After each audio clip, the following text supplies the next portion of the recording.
Boom. Hey, there we go. There we go. I just want to get set up today. Here we go. It is December 30th. One more day to go. Tomorrow will be the last day of 2021.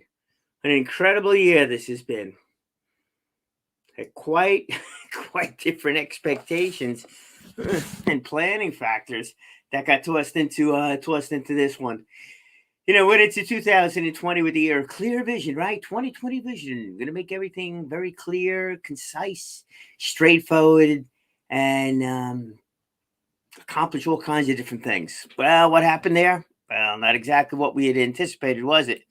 And if you did anticipate that, you're a smarter person than I am. I got to tell you that much. I never thought. Maybe somebody out there did. It depends what kind of theories you believe in. If you believe in those conspiracy theories, and hey, maybe you did think that somebody knew what was coming. Those folks are out there. Hey, maybe you're one of them. So be it. We're all entitled to that whole thing. 2021, going into that one, it's like, okay, we got this thing under control and we're going to go from there. That wasn't the case either. That COVID kind of changed things up, quite a bit. So now here we are going into 2022. What are your expectations for 2022? Maybe your expectations is like, who knows what the change is going to be. We can go back a number of years ago and talk about technology. Oh, technology is great, or technology is terrible, or I wish things were the way they were. I have a lot of conversations with folks too, thinking, oh, you know what? Maybe it's a good thing social media didn't exist. Maybe it's a good thing social media didn't exist because we didn't want to be on camera growing up. And maybe, James, you did want to be on camera growing up. But perhaps there's a few things that should be left behind. This generation, I don't know what there is left behind. It's all documented someplace. It's out there. Has social media gone too far?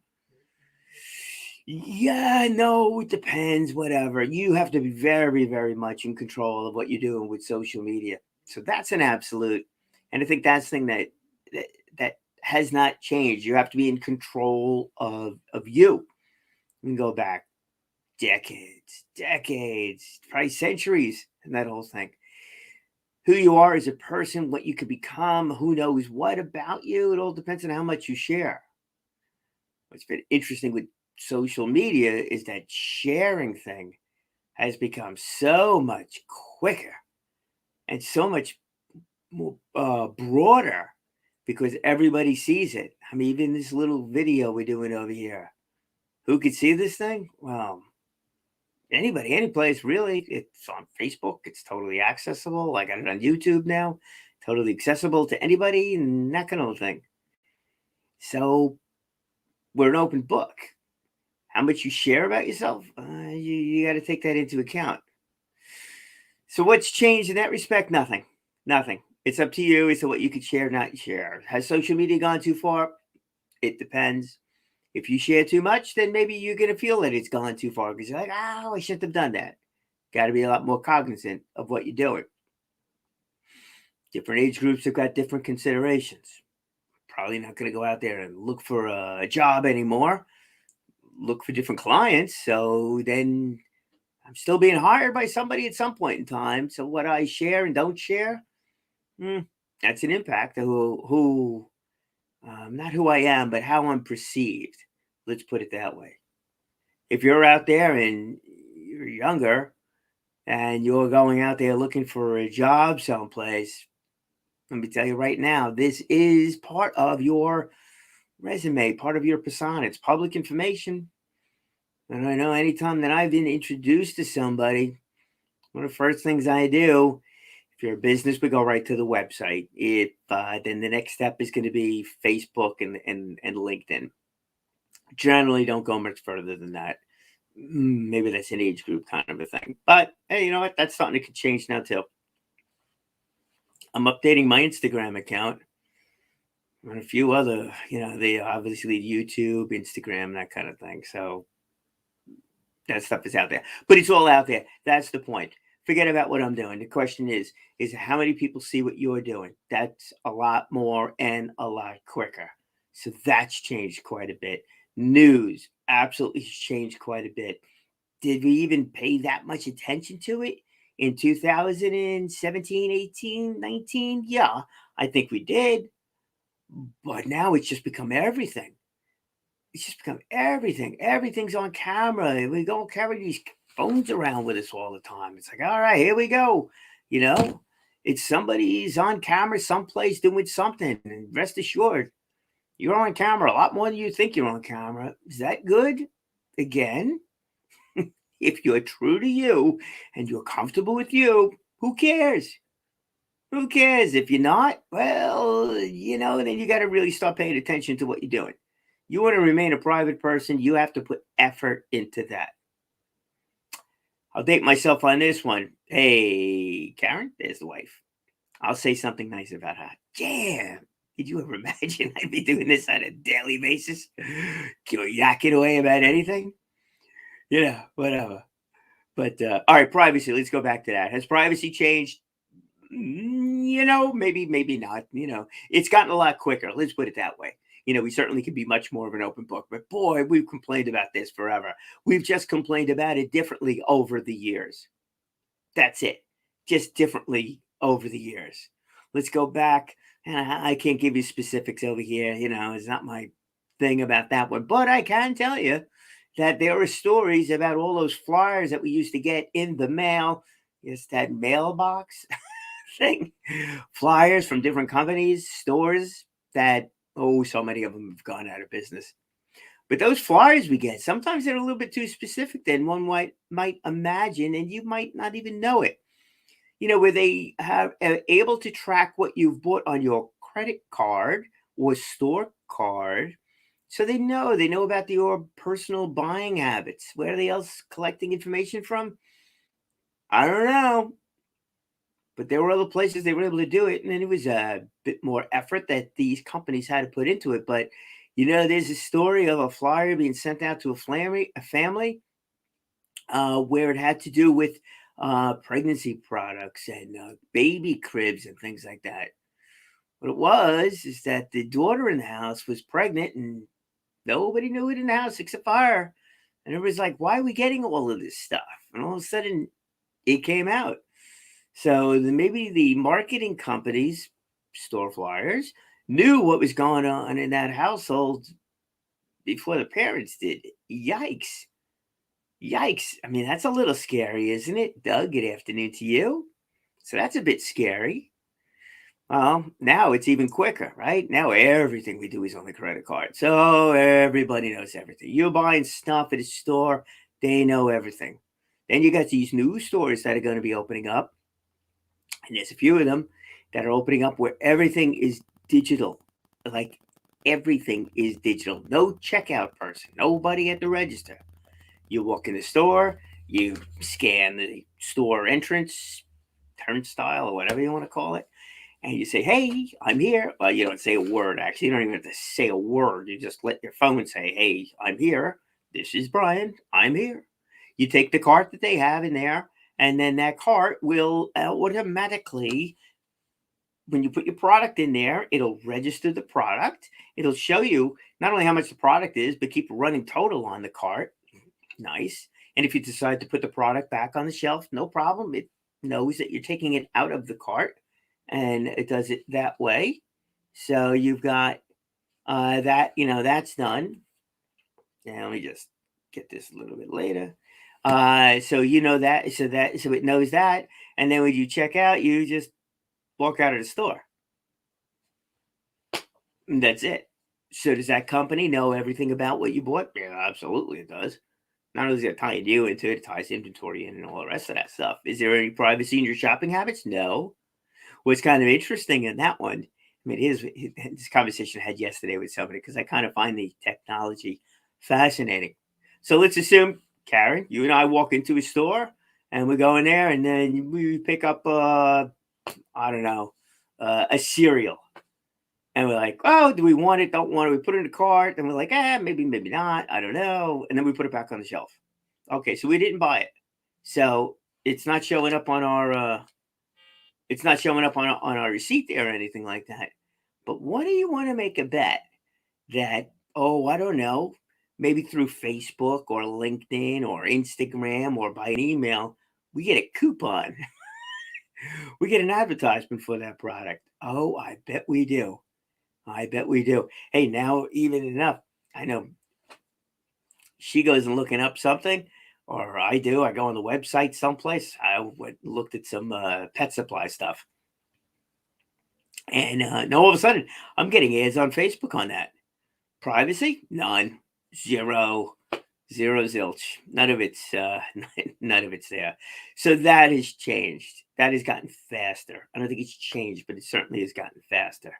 How do we prepare for that? Well, you got to know. But the most interesting part of all of this stuff. Oh, here's one more story to tell. No, maybe go on to something a little bit different. Is that how do you prepare for the future when you don't know what the future holds? Well, we actually do know what the future holds. Easy Pass. Here's another story for you. Easy. Oh my gosh, I'm not using Easy Pass, and everybody's gonna know every time I go through a ton. And maybe this is more of a Northeast thing, but I don't think that's the truth anymore either, because all these highways have Easy Pass. But I don't want to use Easy Pass, because if I use Easy Pass or whatever thing you got in your area that is an automatic payment when you drive under these sensors that know you're going through, everybody's going to know, where I'm going. And the argument was like, one, who cares? You're not doing anything wrong. Who cares? The other side of it was, well, it's the car. It's not you. Very true. Then I don't know. Last I heard, and I haven't gotten a new Easy Pass in a while, is that the Easy Pass itself is actually registered to you, not necessarily the car, but to you, the person, not to a family, that kind of thing. I don't know. Is there much of a difference there? I don't know. Who cares? But again, if you're somebody that's living on the not doing the right thing all the time, maybe you do care. That kind of thing. But no worries. No worries. Because now we drive around, there's license plate readers too. Oh, but they can't just, they probably can't just pull you over for that. But you do something that's not too good, you could be found. You could be found. Amazing stuff. I wish I knew. I wish I really knew how much they really could do. But rest assured, the man, those folks, they know. They want to track you all over the place. Easy enough to do. Hey, how many times have you seen something on which one of the sites it is? I think that's more of like Instagram or TikTok. They show you how to turn off the sensor in your phone that shows the places you've been, like physically where you've been, because the phone knows where you're at. It has to. When you're making a phone call, it has to find the nearest transmitter, receiver, whatever, in order to do that. So your phone knows exactly where you're at. You are walking around with a GPS system right here, right? I mean, how easy is it when you're in your car and you want to get directions to someplace? You just go in there and tell you you got to tell it where you're going. Okay. But it knows where you're at, from where you're at. And how long does it take? No time. No privacy in there. Point is that so much of what we do and what we deal with, from what we have to deal with, has always been. Technology's moved things a little bit quicker, but that's it. Who you are as a person, that's important. How he's being seen to the world, that speeds it up a little bit. How we're dealing with different things, right? Pandemics. Has there been a pandemic before? Yeah, absolutely. I mean, one place I heard there's thousands upon thousands, maybe more than 10,000 different viruses that are all around. Well, we're not dying from all of these things, but we have died from many of them in the past. In 1918, the flu, Spanish flu, that was a big one. SARS, that bird flu, was another something. The other one, that flesh-eating one, that was another something. Go back to the plague, the Black Plague that killed mass percentages of populations. going all the way back to medieval times, the rest of that stuff. It's always been there, you know. What was weird in that one, and this was NPR, I think I heard this one on NPR, is that these viruses, they are designed, they're living organisms, that they don't necessarily want to kill us. Well, that might be hard to believe, but they're looking for a host. They need to live someplace, so they live within us. I mean, how many germs do we carry around in our body? That biome of ours. Again, couldn't tell you.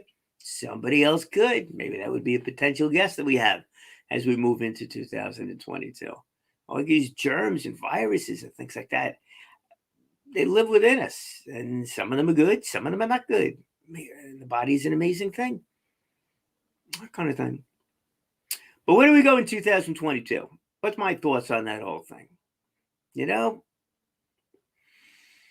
2022, I think we absolutely need to embrace change. This idea of working from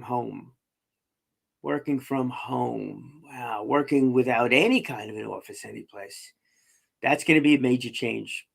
Absolutely. Does it mean we don't have offices anymore? I don't think so. It depends. We certainly need stores. We certainly need places to go. Manufacturers still need to build things. Will computers, robots, automated processes take over more and more? Yeah, that supermarket I was talking to, that's not some far-fetched idea. That's an absolute. That is an absolute. It's already here in the US. I know it's been, in Europe and different places. Is it coming to a city near you, a town near you, your neighborhood? Maybe at some point in time. We'll see what they learn as they go through. Does that mean people get laid off? Yeah, it does. Does it mean other jobs could get created? Yeah, it might. I don't, that's going to be an interesting one for the economists that are out there, right? That growth, or the opportunity through different challenges, that we face. Well, if none of us are doing those day-to-day repetitive tasks, maybe it leaves us a lot more freedom to do a lot more different things. The question is, what are those more different things? The assembly line. Take a look back on the videos of these car assembly line plants. Tons of videos out there, in that one. The car, that's what sped it up, right? Henry Ford. He's got his own issues of what he did was great. Him as a person, maybe not so good, but business aspect of it. Henry Ford made cars, figured out that assembly line thing, and cars became cheaper. Created an opportunity for more and more people to buy cars. That was unbelievable. Had a massive percentage of cars back in the initial stages of the whole thing, maybe like in the teens or 1900s, or early 1900s. But there were so many people working on that assembly line to put that whole car together. When a bolt had to go on to, when a nut had to go onto a bolt, when a door had to be hung and stuff like that, it was assisted by machinery, but it was the men that were doing it. It was these employees doing it the whole way through. Now, quite a few less people that are actually on that assembly line. It's happened though. More engineers have been hired to do it. So that's it. Cars are produced quicker. I'm sure it takes a lot less time to put a car out. Got a lot more different kind of features to get tossed into the car. So it does create different things over there. But we do lose one aspect of it and changes another. Farming. Go back to farming in the 1800s, right? Most of us were farmers. A major percentage of farmer. And the Industrial Revolution came along. So all those people had to make this massive transition. That was big. I wonder what the hell was really like. All of a sudden, living on farmland someplace, and all of a sudden you're living in a city, working you weren't working 9 to 5. That's where the unions came from. You were working crazy hours, 12-hour days, getting paid crap, for doing that whole thing. Well, you had revolts on that one too. That was where the unions came from, stuff like that. Quite a few changes come along. Did those people know those changes were taking place? Maybe a few of them. That saw what the future was bringing, but it was there. Whaling industry is another one. Maybe they saw what was coming. Oil coming out of the ground that could be used as a fuel as opposed to whale oil. Maybe they saw it. Those folks, not happening. Watched a video yesterday about someone who was a sailor. This was in the late 1800s, early 1900s, when most vessels on the ocean were sailing vessels, and the steamships came along. Well, completely gone. If you're a sailor, and then you got to learn how to use steamship, totally different. So where do we go? Where do we go with this stuff? What are our younger generation doing? It seems like so many are out there trying to figure out, what to do. Those starter jobs, they don't pay enough to live and to go buy a home. Home prices are up. Northeast New York area, Long Island area where I'm at, very hard. You cannot be getting paid an hourly wage. And I'm talking like even decent hourly wages and save up money to buy a home, especially if you got college debt on top of it. You live at home forever, until you save the money to do that. Not, you need a career. Careers going into something, maybe it's a little bit harder. And that could be the challenge over here, right? If you worked at a company and those initial jobs are an assembly line or something like it, and you worked your way up to the company, assembly line manager, leadership essential, all the rest of that stuff is great. But what if there are no assembly line workers where your initial job is engineer? That becomes the starter position. Maybe it pays more. Probably should pay more. Maybe that's a good thing. But if you're coming out of college, coming out of high school, coming out of college, coming in, that kind of thing, and not knowing exactly what you want to do, I think that becomes harder. I think that's going to become an interesting roadblock in there. So I think, what maybe have a lot of folks done, in that respect, they've gone to be entrepreneurs. These YouTubers all over the place. Earning a lot? Well, I don't know how many are earning a lot of money. Maybe it's like, maybe it's like these sports players, right? There's so many in the game, but there's only very few that are really making a real, true living, out of it. So I don't know what these YouTubers are getting paid. And I think that's quite a challenge. We've looked into, how to get compensated on doing a YouTube channel. How many people do you need listening to it? It's a lot. And to make a career out of it, it's an awful lot, which is why some of these things get to be so freaking crazy ass extreme in order to get followers. It's like, oh, you know what? Forget that. Forget that. Which has been a problem, I think, with the news areas too. Everybody's gotten so many different choices that we have when it comes to watching news channels. Whatever word that really means either. It's everybody's gotten so extreme and so pinpointed. And the more extreme you go, the more people follow you and the more you separate yourself from everybody else. But it's no longer news. It's no longer news. I'm not in the world of this fake news crap. I'm not that far out of it. But I do think that it's so segmented that when you're watching your channel, your source, and it's an extreme source, it's just getting that point of view. There's no give and take. There's no both sides of it. That's a shame. That's something I would love to see happen and change in 2022. That's what I'd like to see happen. So before we end over here, let's go a few things I'd like to see happen. One, that would be it. Would be one thing I'd love to see. I'd like to see more focus on this good news kind of thing. I'd like to see much more of a focus on balanced news type stuff, where you turn on a channel and that channel is playing both sides of the coin, not one extreme and not the other extreme. Both sides. Let's discuss an issue and discuss it. In other words, give and take on the whole thing. Let's go and understand why, or how we're looking at, let's say, voting. Voting. Who has the right to vote?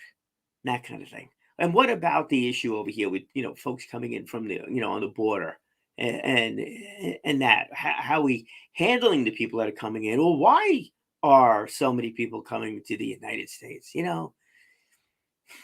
Why? And is that a good thing or a bad thing? Is it good? Is it really taking jobs or is it not taking jobs?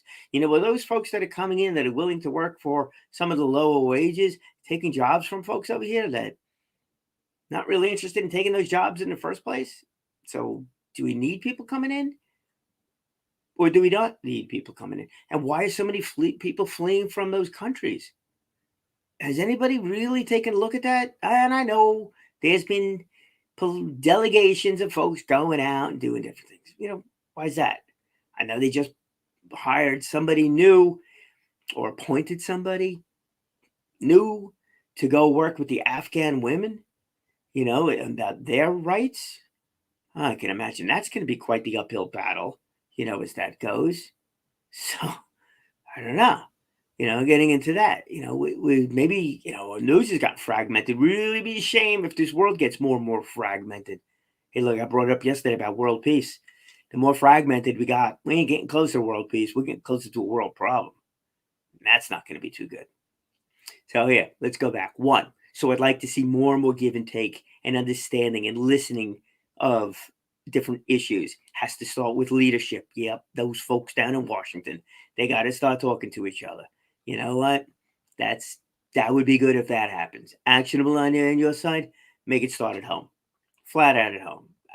Really, really in the house at home. That kind of thing. Your business plan, your spouse, whatever. Yeah, Karen, we'll talk more about different things, and that kind of deal. But your local community, make it work that way. So make that happen. What's going on with social media, the rest of that stuff? It's just too extreme. It might be. Stop following these people. Stop following these crazy ass videos. If they're not getting the followers, they're not going to get compensated. Maybe they'll change their ways a little bit. So don't.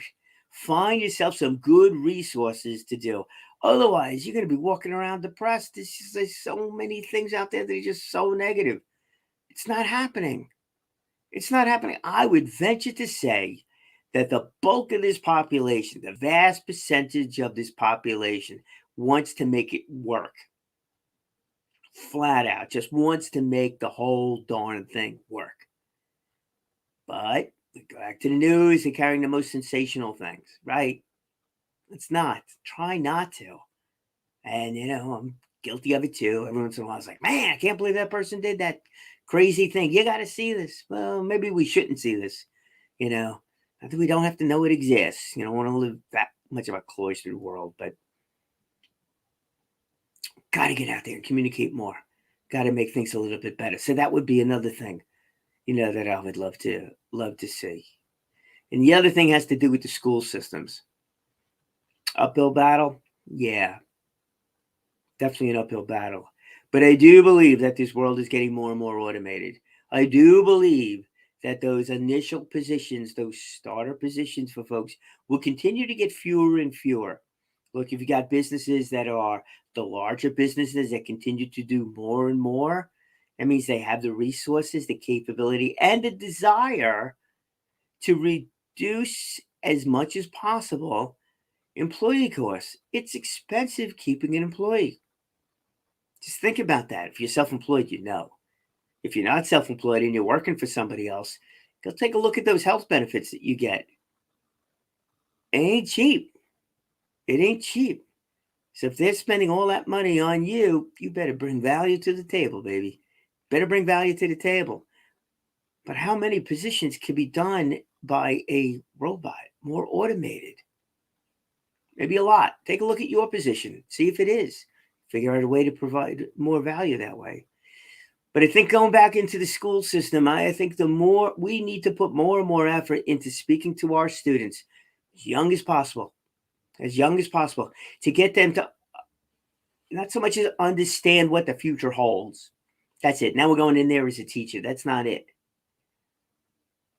But to get in there and help these students, help that next generation, help the younger folks understand what their potentials are. What is it they're inherently good at? And we all are inherently good at something. We really are. If you really want to do something and you're going to put the time, energy, and effort into working on it, you can make yourself better. But hey, there was no way in heck I was ever going to become a baseball player. There was no way I was ever going to become a football player. Just not built that way. Not built that way. Not physically big enough. No, I was never strong enough to do any of that stuff. Just not there. So that was not it.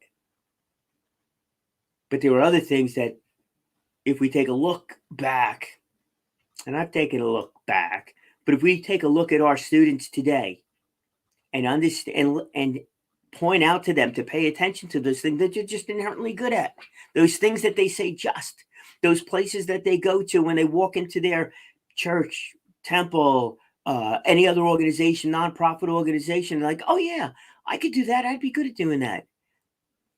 Why? How is it that they're good at doing that if they have no experience doing that, but it just comes easy to them?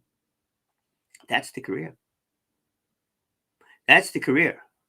Now, if our schools can help those students bring out, it just comes easy to them, talents, and foster those talents.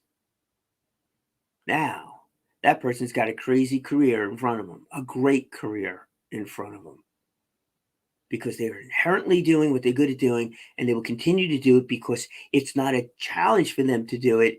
It's something that they enjoy doing because it's easy to do. What the schools need to do is to continue to push them, that support group, that accountability partner, call it whatever you'd like, in that respect.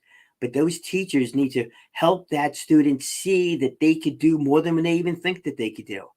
Those are going to be great people. Those are going to be folks that are going to go out there and they will change the world. And how are they going to change the world for us or for themselves? I have no clue in the world. But I do know for the rest of us, we need to be ready to change. We need to be ready to adapt. We need to be ready to really embrace change as it goes through. Don't be the water cooler person. Water cooler, something that used to be in an office. I'm going to date myself with this story, then we're out of here. Water cooler. Water cooler's in the break room. Where is it? It's on the right side. Somebody comes in, they clean the place up, they decide to move it to the left side. That employee comes in and complains, hey, why'd you move the water cooler? I don't know. Makes more sense. It's by an electric plug. It's near the sink. You can't do that. Huh. You know that person. Just so against change. We can't be against change. We have to enjoy that. Even if it's uncomfortable doing. Even if we walk further to get that water cooler. But we need to be able to embrace those things that are going to change for us. Make the mistakes along the way, so be it. It's okay. Because those challenges that we face, they will become the opportunities that you will enjoy as you continue to move forward and to move into 2022. Speak well, my friends. Speak often and live inspired.